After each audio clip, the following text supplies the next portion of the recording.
Hey everybody, this is Mike. Thanks for stopping by the channel.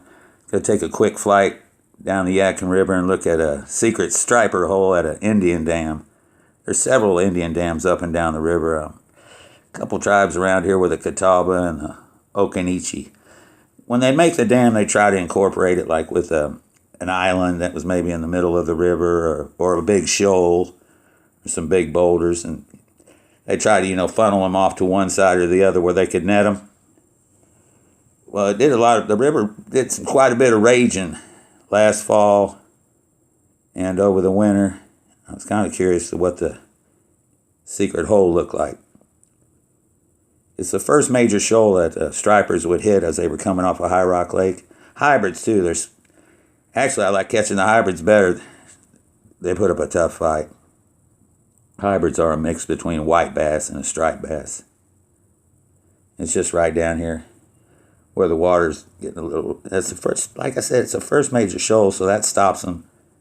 But back down here, right here on this left side, there's already, I can see there used to be a giant oak tree there that would create an eddy, and they'd get up in there, and the island was gone. It was set about right here. I was surprised it was gone. It was on the small side, but it did have some trees on it. Washed it away. Here's a better shot of the fishing hole. On the right, there would be a giant oak that stuck straight out there.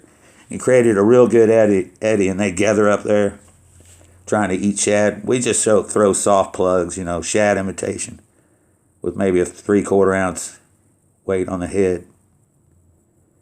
You can see everything's still brown, gloom here. Some birds came by to say hello.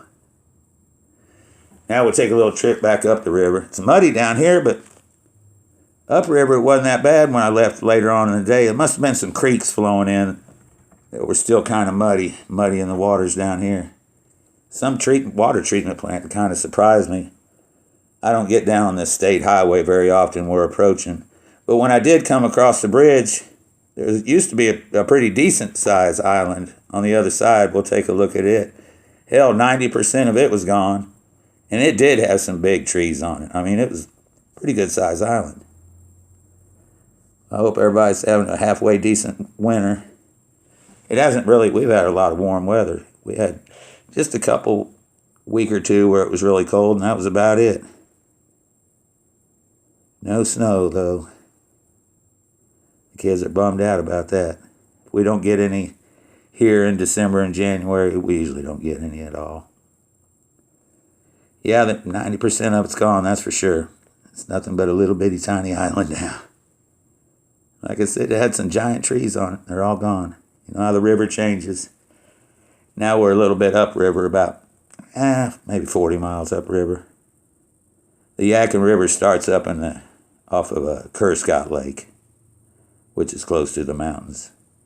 Actually, when we get around the bend, there's a small chain of mountains. They're kind of really separate from the Blue Ridge Mountains. They're pushed out in here maybe 30 or 40 miles away from them, from volcanic activity millions of years ago.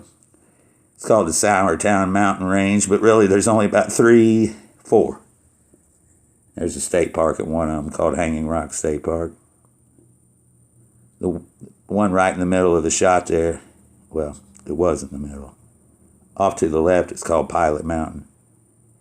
You can see it pretty good when you're coming down Interstate 52. But anyway, I thought I'd show you guys a little bit of the river. Appreciate you stopping by. All the support over the years. Thank you for that very much. And we'll wait on spring patiently. Bye, guys. I'll see you around.